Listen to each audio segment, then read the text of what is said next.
Hello, thank you for coming back to Rennie's YouTube channel. Last time I did WW2 OverSimplified part 1, and then today I decided to do part 2 because it was a lot of requests. My reaction is kind of small because I'm Japanese, but I'm also actor and a singer, like a performer. If people want to see my reaction like this, yes, I can do, but especially like a reaction video that I do, most important thing to me is honest. And then also, I want you guys to understand I wasn't really studying in Japan, so I'm not really having the knowledge of the war and the history. But my parents wrote me always talking about world peace. No wars, no weapons and nuclear weapons and that kind of stuff. So I grew up with that kind of the parents. I love peace, and then I know war is bad stuff. Okay, so that's all my knowledge, and I'm watching this video. Please understand that. Then I hope you guys love my honest reaction. Let me see. World War II, WW2, Oversimplified Part 2. Here we go! Oh, don't forget to subscribe before I do the reaction video. Thank you! So what else is happening? Well, when I said Britain was all alone, that wasn't entirely true.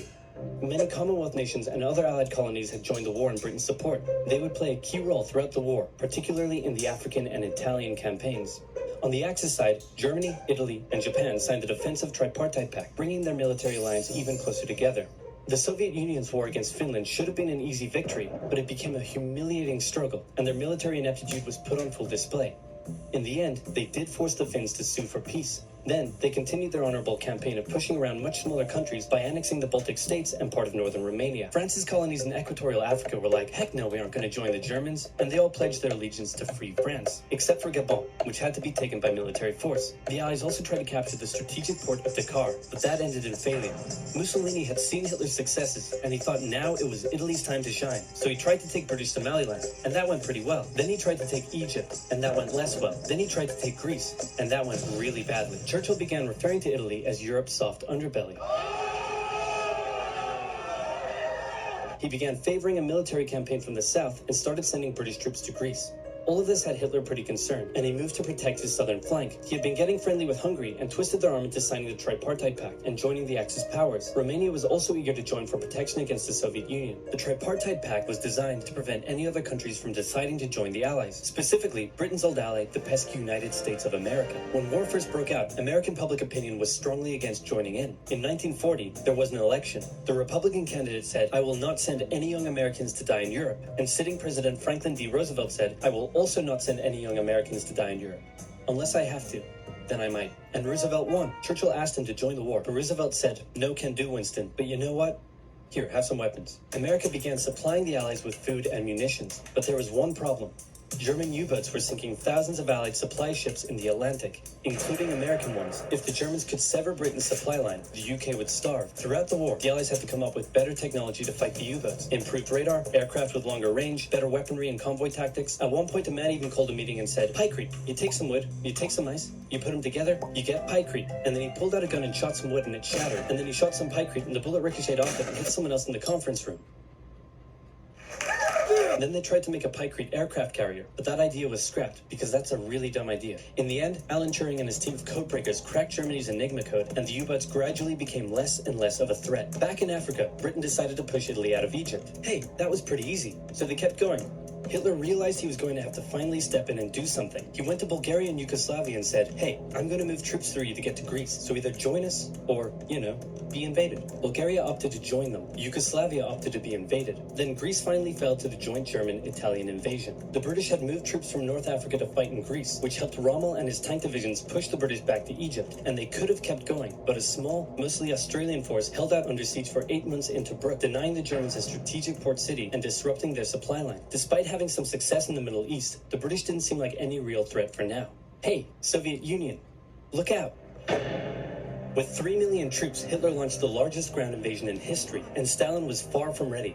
Both Churchill and Roosevelt had warned him of an impending attack, but he dug his head in the sand, and the Soviets didn't stand a chance. Germany made staggering progress, with huge encircling movements capturing mind-boggling numbers of Russian troops. 250,000 at Bialystok, Minsk, 300,000 at Smolensk, nearly 700,000 at Kiev, and again at Vyazma and Bryansk. Leningrad was put under a siege that would last an insufferable 4 years. The invasion of Russia had been Hitler's main ideological goal from the beginning, and his hatred for the ethnic peoples there was now unleashed in all its fury. The Eastern Front of the Second World War was brutal for all that endured it. The Germans were now inside of Moscow, and that's it. It's all over. But then it happened. It got cold. Stupid cold. Hitler had hoped the Soviets would give up before winter, but they kept fighting. His commanders came to him and said, "Can we please dig in for the winter and wait until spring?" "No, keep going." "But oil is literally freezing inside our vehicles." "That's fine, keep going." "We're having to leave the corpses of our frozen horses by the side of the road so we can still find our way in the snowdrift." Perfectly normal. Keep going. Hitler hadn't given his millions of men winter clothing and supplies because he thought he really should have won by now. Then, Stalin called in troops from the Siberian front, specially trained to fight in the extreme cold, and the Germans were no match. They were now being pushed back. They had no choice but to dig in and wait for winter to end. Germany's victories were staggering, and Japan was eager not to miss the victory bus. Their war in China had come to a standstill, but they wanted to keep expanding their sphere of influence and getting those sweet, sweet raw materials. They began making plans to expand southward, but there was a problem. Southeast Asia was heavily colonized by America and Great Britain. It was also full of ocean. Ocean meant naval combat, and there was no way the Japanese Navy could stand up to the US and the UK. So they thought, wouldn't it be nice if we could destroy their navies before we begin our conquest? And so it was. On December 7, 1941, the Japanese launched a surprise air raid on the US Pacific Fleet at Pearl Harbor and inflicted a huge amount of damage. They also attacked British colonies in Southeast Asia. Roosevelt had no choice but to declare war on Japan, and so did Churchill. Hitler then declared war on America, even though he totally didn't have to. The attack on Pearl Harbor seemed like a big Japanese victory, but they didn't attack any of the naval repair yards, fuel storage tanks, or the submarine base, meaning the Pacific Fleet would be up and running again pretty soon. In the meantime, though, the Japanese were able to begin their conquest. They took Guam, the Gilbert Islands, Wake Island, Hong Kong, and the Philippines. They forced Thailand to join them so they could march their troops through to Malaya. They swept through Singapore, North Borneo, the East Indies, New Guinea, the Solomons, and they were now threatening northern Australia and the borders of India. Japan's victory had been as staggering as the Germans, and it reinforced the Japanese idea that this was a divine war which they were destined to win. But their victories had been based on speed, not power, and power would eventually catch up with them. For now, though, in all occupied nations, the people suffered. Persecution, forced labor, harsh punishments for any who spoke out against their occupiers. In Europe, the Nazis were rounding up ethnic minorities and other unwanted groups and individuals. In particular, millions of Jewish people would suffer through the terrible events of the Holocaust. Brave resistance movements rose up in defiance of their invaders, while the people held out for hope. And hope was coming. Winter was over, and Hitler could continue his push eastward. But this time, he switched up his strategy. Here to talk, here to listen, here to support. We're at NY Project Hope when you need us. Love heroes like you and a platform that let event planners make events special. Standout events that get people talking. He wanted to focus on the south. His plan was to cut off the Russian armies in the Caucasus, an area full of oil, and then invade the Caucasus and take all the oil. His forces moved across the north with ease, and Hitler got cocky. He rerouted the 4th Panzer Army south early, leaving the 6th Army to complete the encircling movement alone. To do so, the 6th Army had to reach and take the key Soviet city of Stalingrad. The Russians defended it fiercely, and Stalingrad saw some of the harshest fighting of the entire war. The Soviets held up the German advance for 5 months as they battled in the war-torn city, which bought them valuable time. When the Germans had first launched their invasion a year earlier, the Soviets had moved their factories to the east. Those factories had been building a butt-ton of tanks and aircraft and getting the Soviet army up to scratch. Now, it was ready. Stalin gathered his new and improved forces around the city, and in an attack that resembled Hitler's own encirclement tactics, they began surrounding the 6th Army. Hitler's commanders came to him and said, "Hey, maybe we should retreat." But Hitler said, No, you stay. The entire 6th Army was trapped and had to surrender. With complete air superiority, the Soviets started pushing westward. For Stalin, it was a resounding victory. For Hitler, an absolute catastrophe. Things also weren't looking too good for Hitler elsewhere. With America now in the war, Allied bombing over German cities reached devastating levels. In Africa, the British had pushed Rommel back again. Then they were pushed back again. And finally, after a decisive battle at El Alamein, and with American and British troops arriving in the west, the Germans and Italians were squeezed out of Africa. Japan was also already seeing its rapid success being turned around. They attempted to take the island of Midway, but the US Navy was ready for the attack, and they sank Japan's carrier. Actually, they sank a lot of them. It was a battle from which the Japanese Navy would never recover. British, Indian, and Chinese troops held the line in the harsh jungle terrain of Burma, and the Japanese suffered losses in the Solomon Islands and New Guinea. they began to realize they were not invincible. With the Axis out of Africa, the Allies had to decide their next move. Churchill still wanted to attack from the south, while the Americans preferred a full sea invasion in northern France. All right, said the Americans, we'll do it your way. Allied forces successfully landed in Sicily and began moving north. They also carried out bombing raids over Rome. The thing was, many of the people in Sicily had relatives living in America, and they greeted the American troops quite warmly. With the war reaching home territory, most Italians just weren't that into it, and Mussolini was suddenly very unpopular. He was voted out by his own fascist Grand Council and was toppled from power. Italy immediately began negotiations for surrender. Hitler wasn't surprised and had already sent reinforcements southward. In an operation he ironically called Operation Axis, German troops quickly disarmed Italian troops in the north. The Allies continued fighting the Germans up through Italy, but then winter set in, meaning mud, and everything slowed to a halt. All right, said the Americans, let's do it our way as well.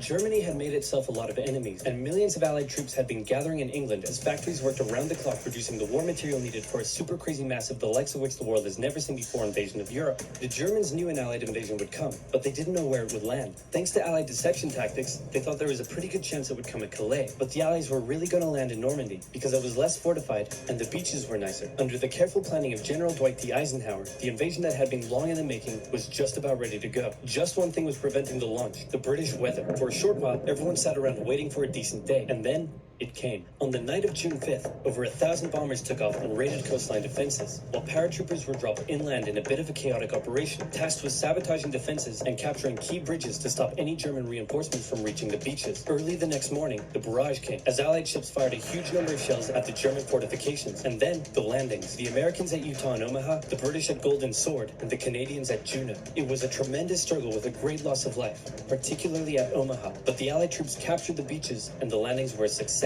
Then they began their movements inland. They took the port of Cherbourg and the city of Caen. The Americans moved south to capture Brittany. Then, in a massive disaster for the Germans, British and Canadian troops from the north and Americans from the south trapped the German 7th Army in a near wipeout encircling movement. In August, Allied troops landed in the south of France to little resistance. On one beach, all they found was a Frenchman handing out champagne. Paris was liberated, and the Germans were pushed out of France as the Allies entered Belgium. In the Far East, the Allies started to push the Japanese out of Burma, as the Americans launched a two-pronged offensive in the Pacific. In the south, General MacArthur led the push to liberate the Philippines, while General Nimitz oversaw the brutal island-hopping campaign. American forces had to make hard-fought landing after hard-fought landing on fiercely defended small islands as they moved steadily towards the Japanese mainland. The Japanese believed that the greatest thing a person could do was to die in battle, and the most dishonorable act was to surrender. As a result, they fought ferociously to the very end, and the closer the Americans got to the mainland, the more ferocious the resistance became. In February 1945, the Americans captured the island of Iwo Jima, and an intense firebombing campaign of Japan's wooden cities began. The Allies suffered some setbacks trying to liberate the Netherlands, but they were making progress and were now threatening the industrial heartland of Germany. Hitler's health, both mentally and physically, was rapidly deteriorating. Things were looking bad, and he was desperate. He said, "We need to turn this thing around, and I have just the trick. Remember a few years back when we blitzkrieged through the Ardennes and trapped the Allied forces in Belgium? Well, I'm going to do the exact same thing. Again." He gathered his forces and tried to pound them through the Ardennes. He used up the remainder of Germany's strength and resources, and he managed to create quite a nice bulge. He also trapped some American forces in the Belgian town of Bastogne. The Germans sent the trapped Americans a message saying, "Surrender or be annihilated." When it was read out to the commanding officer, he said, "They want to surrender? No, sir, they want us to surrender."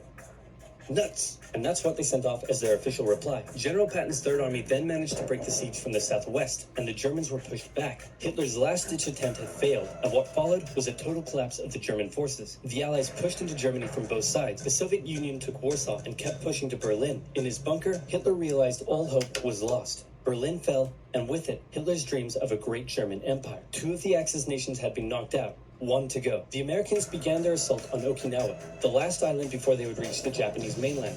The desperate Japanese fought hard, launching kamikaze attacks on the U.S. ships. The citizens of Okinawa suffered through the terrible fighting, but in 2 months, the island was captured. The Allies now had to make a choice. Either continue the devastating struggle up the Japanese mainland, or they could try to coerce the Japanese into surrendering now. In July, the first successful atomic bomb test took place in New Mexico, and the destructive weapon was ready for use. America and the UK were also seeing the Soviet Union not so much liberating as occupying its captured territories, and so they wanted to put on a show of force. On August 6th, the A-bomb fell on Hiroshima. Then, on the 9th, Nagasaki. Just to let you know, my grandmother and grandfather was living in Hiroshima in the time. They were lucky not to be there on that day, so they survived after big bomb, but that was really bad. We call Genshi Bakudan, because I said my mom and dad grew me up world peace, so I went to the museum of the big bomb to the Hiroshima. It was horrible. When I was a kid, that was like a nightmare. I don't know how I can explain, but it was a really bad one. The cities were reduced to rubble, and for the people living there, it was a terrible fate. But for the Allies, it achieved their main aim. In September, the Emperor announced Japan's surrender, saying the war situation has developed not necessarily to Japan's advantage. After 6 years, war was finally over. The Allies occupied Japan for 8 years. The Emperor was allowed to keep his position, but General MacArthur made sure this picture was printed in the Japanese press to display to the Japanese people that their emperor was not the divine, powerful being they had believed. Germany was divided between America, the UK, France, and the Soviet Union. In 1949, the Allied sectors were united into West Germany. The Second World War had been more terrible and destructive than the first. In its aftermath, two major superpowers with two very different ideologies had come out victorious, and the tension between the two of them would create a new kind of war. How was this video? I was sad about watching this. It feels a little, I almost cry because I'm thinking my grandma, grandpa, and I don't know what to say.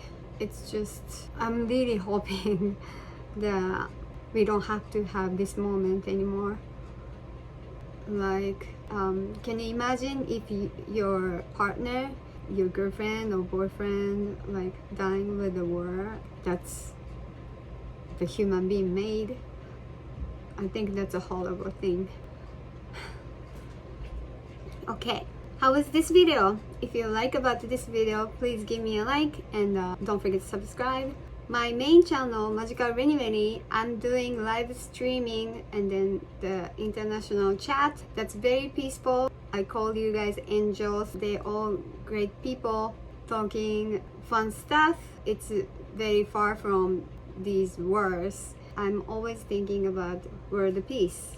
Please come to join to my live stream in main channel. Thank you so much and またね